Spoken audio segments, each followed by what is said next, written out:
presence of dominance. That's his most popular video, looks like. 392,000. Let's see what we're working I don't with. often talk about a dominant dog, but this is a dominant dog here. Notice how she carries her tail up high. And we've been raising the puppies around dogs to teach them what a dominant dog is and how to stay away from it.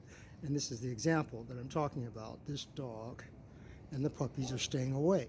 Now, they're venturing out because I'm here, simply because I'm here.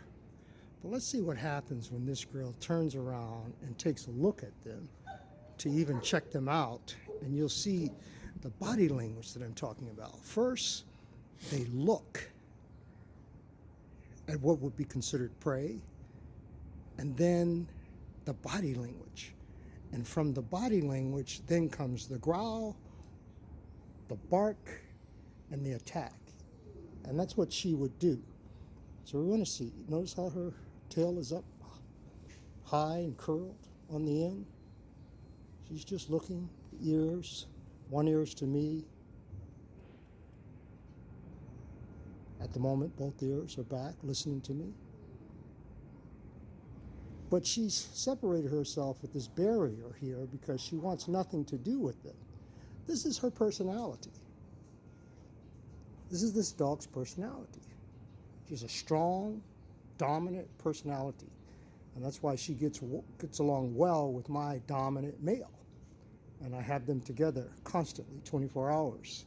He's here now watching, actually prancing back and forth like a caged wild animal It's one of his that he dogs. is. It's like a You see fucking him? wolf. Yeah, dude. He's just waiting to get out.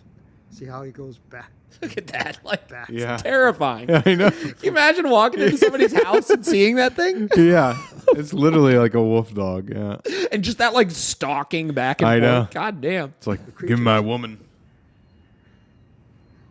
And so let's see if I start walking with this girl. Follow me and let's see what the puppies do. She's following very slowly. And the puppies, of course, are just following me. This girl's got both her eyes, the attention, her ears are focused on this girl here.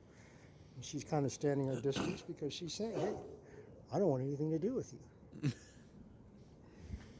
So as I walk, the puppies will walk. They don't want to be near this girl because they know. You see the look in their eyes? It's like, oh my gosh, it's a deer in headlights. All of them. They know what's happening. And that's what they should do. Follow me. We're going to let this beautiful boy out.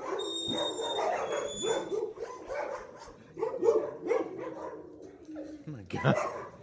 This Dog girl is gets shaking. right away from him. She doesn't want anything to do with him. And then they just go out. They know the routine. Come on. Come on. Hey. Let's go. Come on. We have to teach our dogs a routine. Outside. Outside.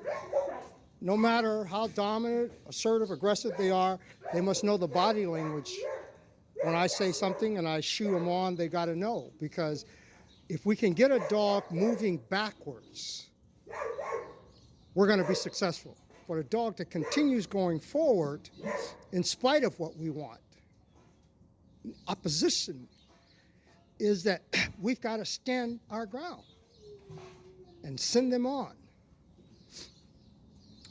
As I walk, I'm going to show you something. As I walk with my big male, because he knows what I represent. When I start walking, they should actually move out of the way from me. And that's what I want. See them move out of the way? It doesn't mean that they don't like me.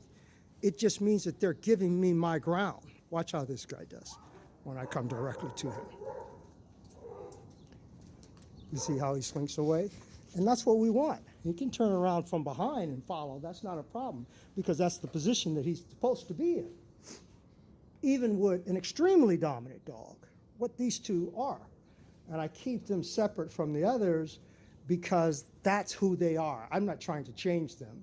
But when I get ready, I'll mix them with other dogs but as a rule, they're loners. And that's fine with me. They're happy being together.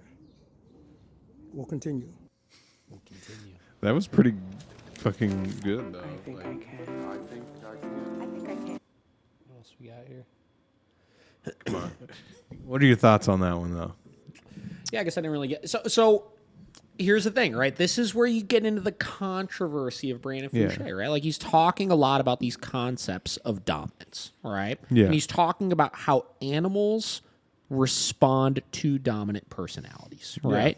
Typically speaking, if you look at true dominant dogs, a lot of people look at as a dominant dog as like the intense player, you know, or the one that's constantly poking everybody's buttons and stuff like that. That's not true, man. No. The most dominant dogs I've ever seen are not the ones that you go to their front door and they're freaking out at the front door because an intruder's there. I remember I've told this story before. There was this dog, Resner, I used to work with that was a crazy dominant German Shepherd. Yeah. Owned by this guy out on the east side, whatever. Dog was like 6 or 7 years old, and he was a bad motherfucker, this dog, dude. He was a tough cookie, that's for sure. And the first time I ever went to the guy's house, we were going to, I don't even remember what we were going to do, a lesson, or I had to pick the dogs up for something or something like that. Mm-hmm. And I walk to the front door, and I knock on the front door, and I'm fully expecting this dog to just light up at the front door and just freak out. Because, like, this dog didn't have a ton of training on him. The guy didn't really have much control over the dog and stuff like that. And, dude, I knocked on that door, not a freaking peep. I walk in the door. Resner's just lounging in the corner. He just looks at me.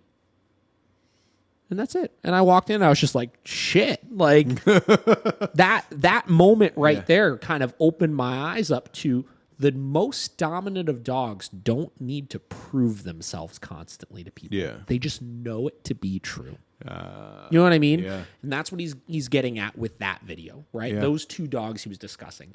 They are very dominant dogs, and they choose to do their own thing. They don't have to prove it to the younger dogs, but the other dogs know it as well, which is why they were keeping their distance, right? Which is why they were like, I'm just going to stay away from this because this is a lot of energy over here. Yeah. You know what I mean?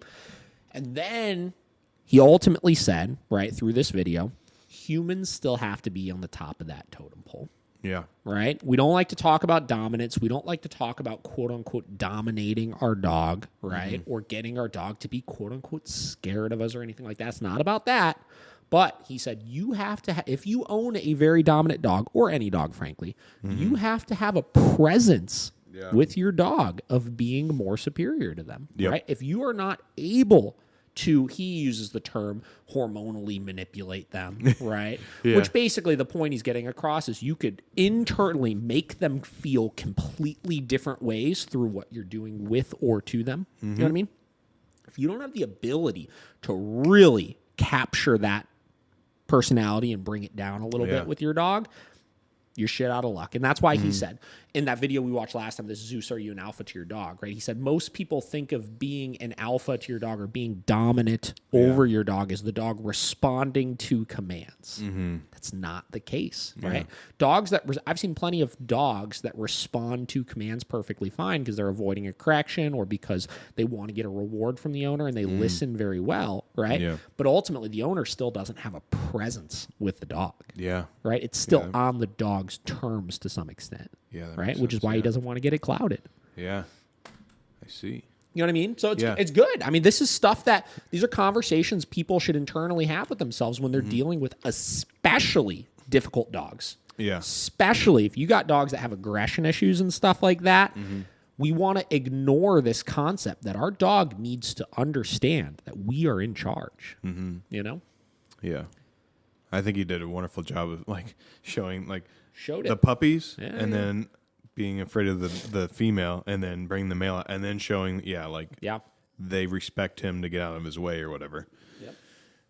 Yeah, you don't really hear anyone ever talk about Nobody stuff like talks this. about that. He is the only person that's getting into this kind of stuff, you know? And he's the thing too about people like him, he doesn't want to be in the limelight. Yeah. You know what I mean? And it's kind of frustrating because I told you, like, I would love, like somebody like this is somebody that, like, God, would love to go shadow with them or experience more of this stuff firsthand. And I think I've learned so much through his videos, you know, and I've been able to successfully implement so much of it. And, this is why I say not to like toot our own horn, but like there's not really anybody that I know of aside from a very small select few people that are doing the type of socialization that we're even doing, you know, because we've applied so many of these types of concepts, right? And just really looked at things as more of like a natural progression for the dogs. Yeah. So.